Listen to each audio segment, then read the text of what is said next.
I've been thinking a lot about representation in marketing, really, for a number of reasons. One, because I recently did an update to the 2021 Representation in Marketing Research Study that I ran, and those results will be coming to you very soon. And also because I am just completing an audit with a brand, and representation and different permutations of representation are an important factor in the findings and recommendations that I have for my client in this regard.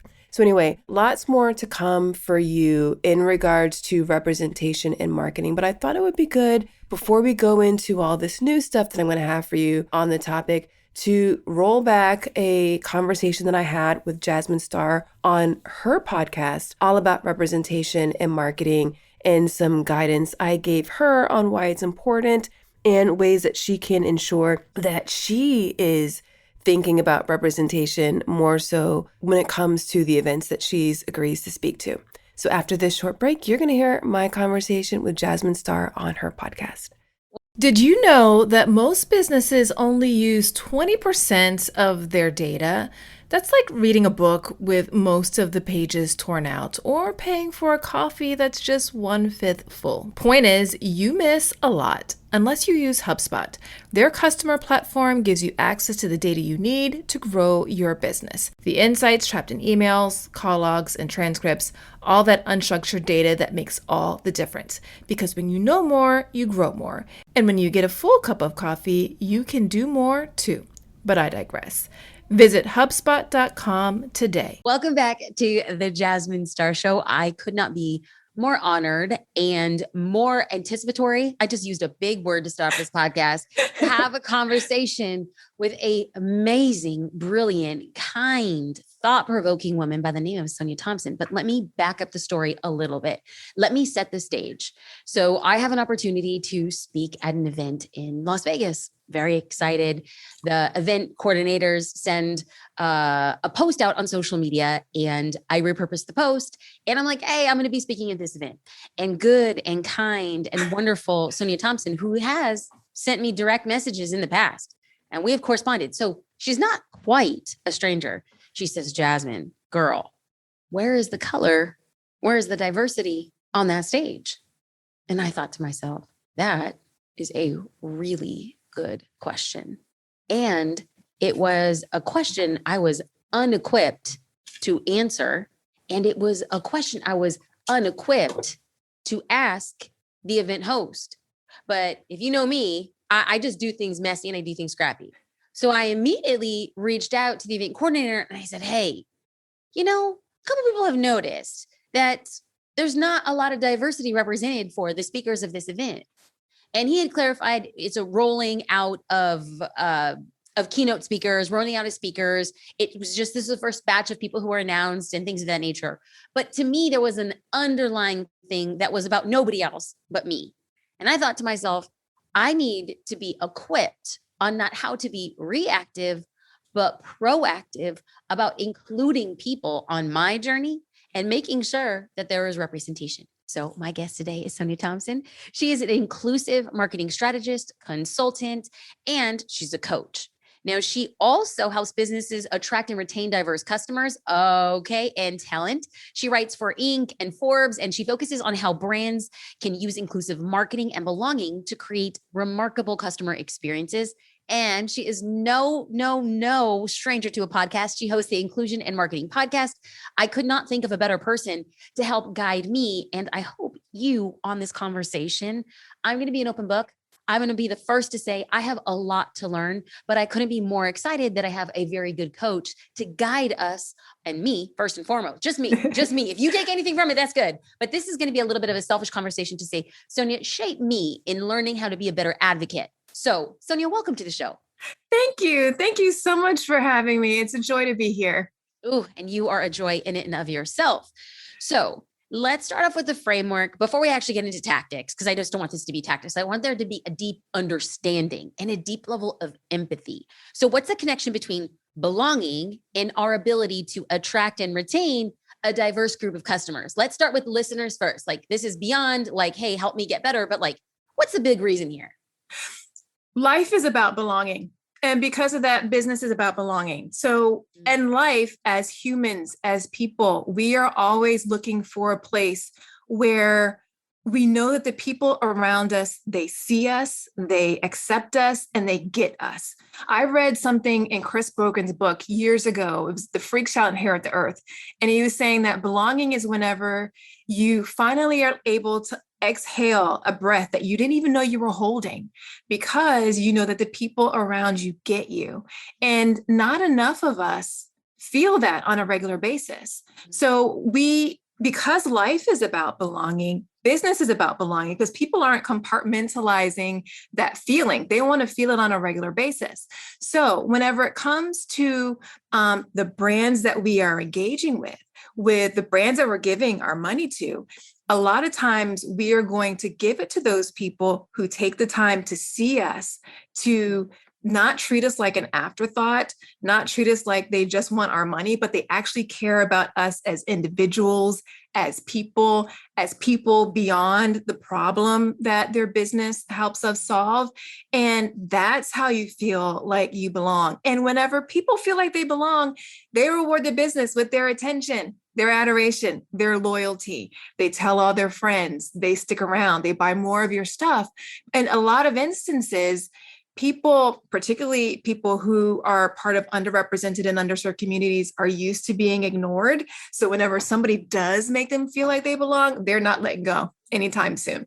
Oh, listen, if nothing else, if you want to be completely removed from the emotional part, the core, the value, the principle, even if you want to be removed from all of those things, what Sonia is saying is an agnostic approach of, when you care about people, or at least it makes it look like you're including people, they stick with you.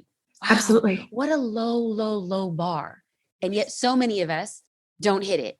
Thank you for explaining just how low the bar is for us to say, hey, inclusion matters. So I want to talk a little bit more about the impact of it. Okay, so now that we're aware that by showing inclusion, people stick around, what's the impact of representation? And like conversely, not seeing yourself represented in visual imagery. So we hear the phrase a lot, representation matters, and people say it. And I think a lot of times people see it, they nod their head, they get it. But to make it real, representation, or seeing yourself or who you aspire to be reflected in visual imagery or not, has the power to impact how a person feels about themselves or what they even think is possible for themselves. So if you are somebody who is used to seeing yourself represented, you see yourself in visual imagery, you see yourself in movies, you see yourself in media, you see yourself in entrepreneurial circles, the thought might never cross your mind that I don't belong here or this isn't for me. But if you're somebody who's part of a group that is often not represented or misrepresented, you kind of are receiving these signals over time that say, this isn't for you. You don't belong here.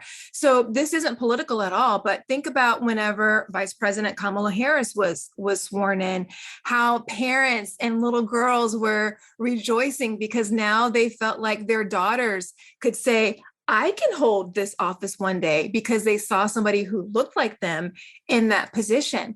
Conversely, a couple of years ago, Cosmopolitan UK put Tess Holliday on the cover of their magazine. And Tess Holliday is a plus size model. And there were people rejoicing all over the world. There were women rejoicing. One woman wrote on Twitter, if I had seen images like this growing up, it wouldn't have taken me 25 years to love my body. Right? It has the power to show people that just as you are, people like you belong in this space. Or it has the power to say, just as you are, people like you don't belong here. Right? And so these signals are being sent, whether or not people are saying them, but images are always speaking, whether that's photography, whether that's who you've got in a speaker lineup, whether that's who you're having a video, whether that's the team, what you're showing on Instagram. It happens in every way. Images are always communicating. So it's just a matter of remembering. I did a study last year, the state of representation in marketing, and I asked people to write in, what is the thing that you want brands to know about representation. And someone wrote in, this is the one that stuck out to me the most. They said, I want them to know the harm they do by underrepresentation. And just to know that brands have power. You have power, no matter how big your brand is. If it's one person, you have power to make another person feel seen and like they belong and that they can do something. And you also have the power to send them that signal that you don't belong here in this space at all, and neither do other people like you. Ooh. So we have this conversation and we understand that we have the ability to include people and that our connection to belonging plays a role into that. And it could be extraordinarily advantageous for your business. But let's say somebody's sitting here listening and they're like, yeah, but not sure. What if we were to paint a picture of the downside? Like what happens if we don't participate in events that aren't diverse or advocate for brands that aren't representative? Like what happens then? So if you're participating in events that aren't diverse, one, let's say I'm walking around and I see a conference, I see a brand that doesn't do a very good job of representation. I might roll my eyes, I might be annoyed, but I'm going to keep it moving. I'm somebody who, for the most part, I'm used to this type of thing, so I don't necessarily get so bothered. Other people might, but if I see somebody or brand, a personality, an influencer that I have a relationship with or that I know, like, and trust, and then I see them collaborating with, participating, partnering with an organization that feels like they couldn't be bothered to make me feel seen or make people like me feel seen, then suddenly I might question my relationship with this person that I knew, liked, and trust and wonder, did we have the type of relationship that I thought did we have? I know I felt like they saw me and they valued me, but do they really? Or is this something that they're just saying is lip service? So we spend all this time working to build relationships with people, to build trust, to then associate with an organization that doesn't do the same thing. It's kind of like guilty by association. And it has the ability to erode that trust that you've built inadvertently. You're not intending to do it, but sometimes the damage can be done in that regard. A second thing to consider is, in a lot of cases, if we are not using our power and our privilege to disrupt and dismantle systems that are oppressive to other people, we are upholding them. We are contributing it to them, not proactively, but by not taking action, we perpetuate the cycle. So even if we don't intend to make people feel invisible or not seen, even if we don't intend to cause harm to other people, sometimes by not using our privilege, we contribute to that happening. And that's, in most instances, most people don't want to do that at all, but it is ultimately the impact. I remember reading a story on Instagram, and this was one of the very first times that something truly shifted and clicked for me. And it was when the story goes, and I haven't fact checked it, but the story goes that Billie Holiday wanted to be singing in a club in Hollywood, and Black performers were not allowed. And it wasn't until an ally, Marilyn Monroe, advocated for her presence at the club and backed up her request for her presence at the club to sing. And Marilyn said, I will sit front row. I will be there every week watching her perform. And the club relented on the idea that Marilyn would go because of her pool. And so what Marilyn did was she stepped in to say, I'm not just going to ask, I'm actually going to participate. And I saw something there and I'm like, how do I start mapping my actions to become definitely not Marilyn Monroe, like in any way, shape, or form, but to say, like, open up, not just with a request, but with action. So I know that we're going to get into a couple tactical things, but people might be listening and they're like, yeah, but Jasmine's speaking at a conference and I don't speak at conferences. Where else can we use this framework for what you're going to walk me through and how to make proper requests or ask questions in advance? What other things outside of conferences? Sure. So conferences, of course, are a big one. Those are virtual events. Those are one-day events. Those are speaking events, but they're also podcasts. So a lot of times, a lot of people are looking for guests on their shows, but there are times where you might listen to a podcast and over time, you're like, hey, none of these guests kind of have my experience, have my lived experience. None of them are like me. Why is it that none of the experts that are featured on this show are like me. That's a very common one that I think that people forget about, but it does influence and impact what it is that you're putting out, who you're featuring, who you're saying is an expert, who you're collaborating with. Maybe let's say you're doing Instagram lives. Let's say you're promoting different people's content, you're promoting their programs. Let's say you're sharing people's content. It's all about thinking about your circle of influence. Are you sharing content of the same type of people over and over again? Or are you sharing the content of a broad variety of voices? And that is just simple things that you can do is think about who are the guests that I'm featuring on my show? What are the types of shows that I'm going on? What is their track record? Whose content am I sharing? Who am I collaborating with? Who am I learning from? Because that opens up doors to a lot of different ideas and ways that you can think about whose imagery am I showcasing? There's a lot of different ways that you can do it. Once you kind of start going down the rabbit hole, you start to see more and more opportunities. Oh, so good. Okay. So anybody who's listening, and here's the thing, even if it doesn't quite apply to you now, you're like, nobody really wants me doing an Instagram live. No, I'm not doing podcasts, but Sonia did say the type of content that we're sharing. And somebody might say, yes, but I don't even share anybody else's content. Okay, fine.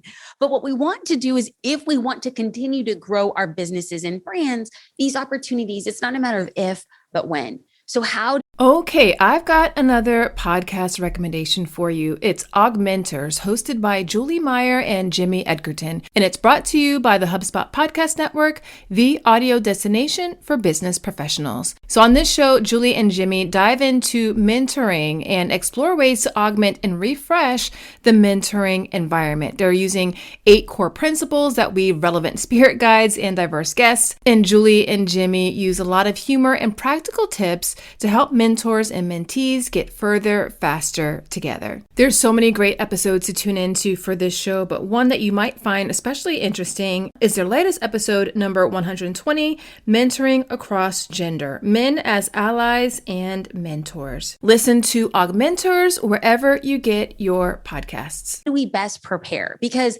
I think that candidly speaking, what comes up for me is like, if somebody invites me to speak at an event, like, I'm honored, like, wow, great, cool. Right. And then all of a sudden I come with a pushback, and like, how do I approach it with respect to the invitation to reflect the honor, but also ask some questions that really matter to me? How do I do that?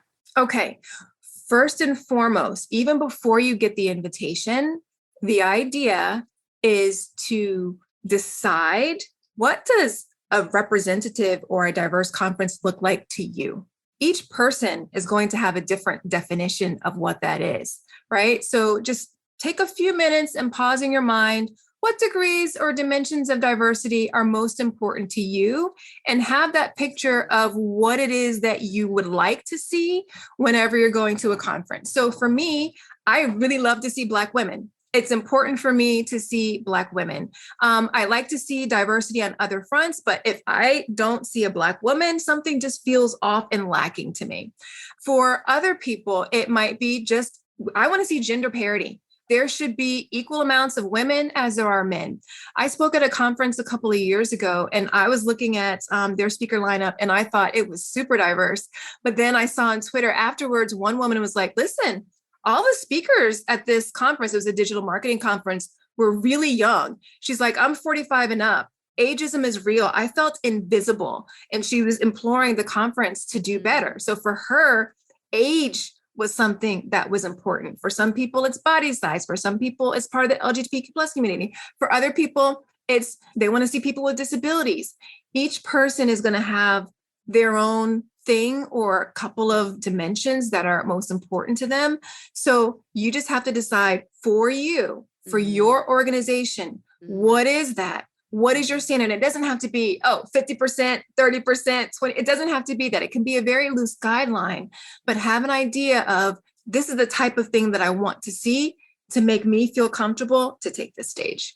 That's really good. And I think that the percentage of audience listeners who are actually hosting events might feel the anxiety of being like, wait a minute, Sonia just said Black women, equal amounts to men and women. We want some plus size. We want some no ageism. We want disabilities. We want perhaps like gender or non-binary or LGBTQ. And so all of a sudden these event coordinators are like, what in the world? So what I hear, and it's an inference, so I want you to co-sign or not, or tear it apart. But as somebody who's going to participate in an event, you must define what you define as diversity. And it's like it's a loose thing. And for Sonia, it's, I want to see a Black woman represented. Now, as an event coordinator, you might say, we need X and Y. And by saying we need X and Y, you will exclude the Z's and you will exclude the A's, but you have to just become okay with it. Like, we're trying our best. We will aspire for other things, but this is what it is for now. So that at a later point in time, when somebody is on Twitter and said, you know what, I didn't see any Z's, you're like, I hear you. That wasn't our goal or first round initiative now. Is that what you're kind of saying too? Absolutely, because I want to be clear. Inclusive marketing does not mean that you have to include everybody. That is a very tall order, and it's kind of daunting for a lot of people, and it kind of keeps them stuck and they don't move forward because I'm like, oh, how do I do that?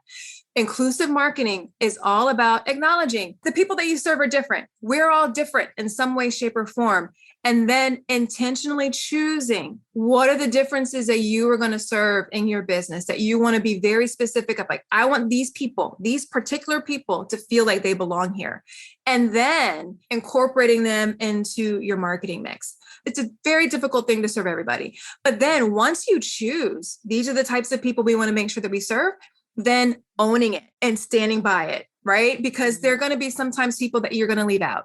And that's okay, as long as you've been intentional about your choices and then know that you can stand by it. So HubSpot, for instance, a couple of years ago with their inbound conference, they worked very hard to achieve gender parity on their stage. And because they were very intentional about it, they achieved it. And I believe that they've achieved gender parity every year since then. They also are working to diversify from a racial diversity, the types of speakers that they've had on stage. But they had to start somewhere, right? But they've been able to do that, and they've been able to evolve and get better at it over time. And one of the really fascinating things that I loved about it is, as they were talking about their experience, they said, we noticed that once we started diversifying the speakers that we had on the stage, our audience got more diverse as well. They started reaching a broader group of people because more people realized, oh, this conference is for me too. I love that. So oftentimes, more often than not, the vast majority is I'm asked to speak, and I'm making this about me. I'm being a little selfish. It's okay. I'm asked to speak at an event, and they won't disclose who else is on the docket or who they're in conversations with, because oftentimes contracts aren't signed. So how then could I say, like, do you have any like scripts or like, what do I say to say, like, yes, I'm excited to speak at this conference, but can I ensure that there is whatever I define as diversity represented? So a great way to open this conversation and have a dialogue is whenever you get the request, before you respond, yes, no, I'm available, you can send a simple note back and say, hey, diversity and representation is important to me.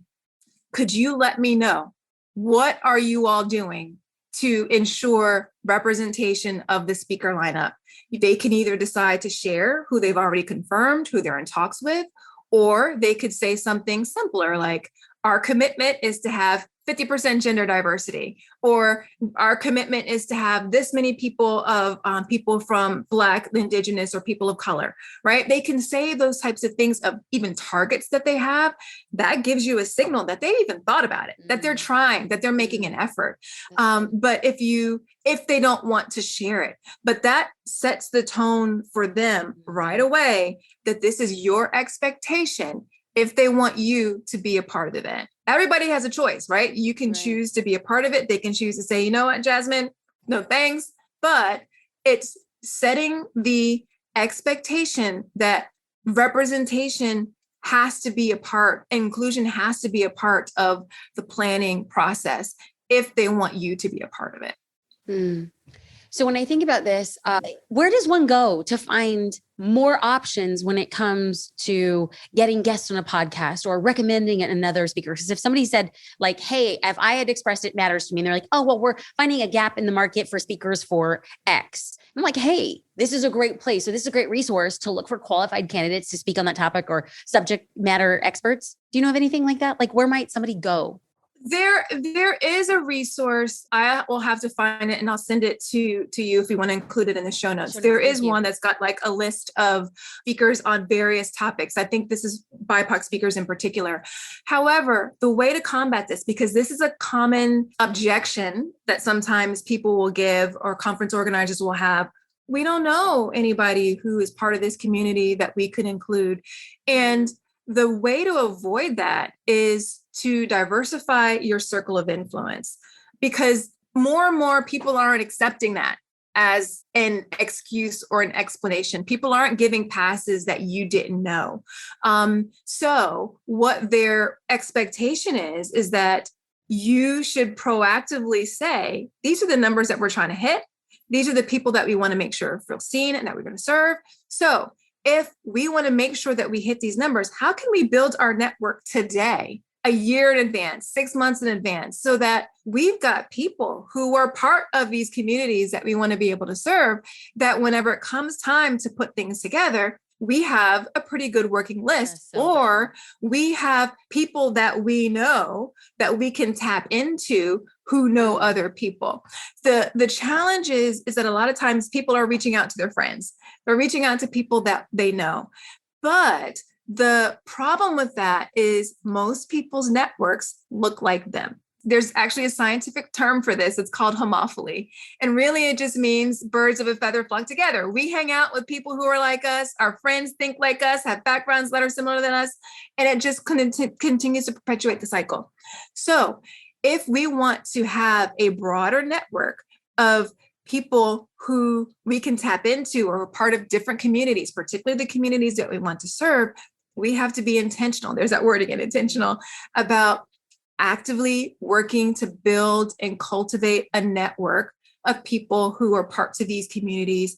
And the more we build and strengthen those networks, the more people we have access to, the more people become top of mind, the more we're actively going to be thinking about diversity, equity, inclusion, and belonging. It just becomes more of a muscle that you gets worked automatically versus something that, oh my gosh, I completely forgot about that. I didn't think about it until the last minute. Oh, that's so good. So can you tell me a little bit how did you get into this space? How did you become such an advocate? How did you find your voice to advocate for others? So I'm a marketer by training, and I spent a lot of time, I'm coming on approaching 20 years in marketing. But more so, I think this really started to become important to me because of the differences that I have. So I'm a Black woman. I spent 4 years living in Argentina. That's where I met and married my Spanish-speaking Argentine husband. We have a mixed race bilingual baby. We relocated to the US last year. So now Jonathan is an immigrant. So seeing the world through his eyes. I follow a gluten-free diet for health reasons. I battle autoimmune disorders. I'm left-handed. There have been, because of all these differences over the course of my entire life, I've experienced what it feels like to be excluded, to not feel seen, to feel like an afterthought. And there's been a lot of frustration associated with that. But then I've also seen the euphoria that comes whenever someone just takes the time to add gluten-free options to their menu at a restaurant. Amen, girl. As a fellow gluten-free, like I'm just like, thank you for taking the 0.002% of this menu to be accommodating. I appreciate that. Absolutely. And making it so it doesn't taste gluten-free. That's right. Cardboard with some sauce is not fun. It's just not fun. No. But when you combine all these experiences that are my life, it's what I live on a day-to-day basis that has just made me such an advocate for belonging. And I want everybody, I believe firmly that everybody deserves to feel like they belong. So I want to make sure that I'm using my power and that I am helping other people use their power to make sure that more people feel like they do. Sonia, thank you for sharing your insights. Thank you for sharing your gift. Thank you for empowering us and not saying you're doing it wrong. You're saying there's an invitation to perhaps consider a different way that includes a lot more people. That approach, your intention, and how you reach out to others is unmatched and unrivaled. I am humbled by the time that you took to educate me privately. I am humbled that you're taking your time and investment in teaching me, and along with tens of thousands of others listeners. Your investment in this moment will not come back void. I just want to say thank you 1,000 times over. I look forward to standing next to you and slightly behind you, champion for multi versions of diversity in our own way, at our own time, to be more inclusive over time. I appreciate you. How can people go deeper with your podcast, with your resources? Just dig deep in the Sonia Thompson world. Sure. Thank you. It's been my pleasure and joy to be here. You can find me over at inclusivemarketing.co. I appreciate you. Thank you, Queen. Thank you. Thank you. That's it for today's episode. If you like this show, I would so appreciate it if you would share it with a friend, colleague, and your network. It really does go a long way towards helping more people discover the show. Also, are you getting the Inclusion in Marketing newsletter? Each week, I send news, resources, stories, and all kinds of other goodies to help you attract and retain a bigger, more diverse, and fiercely loyal customer base. Go to inclusionandmarketing.com/newsletter to get signed up. Until next time, remember, everyone deserves to have a place where they belong. Let's use our individual and collective power to ensure more people feel like they do. Thanks so much for listening. Talk to you soon.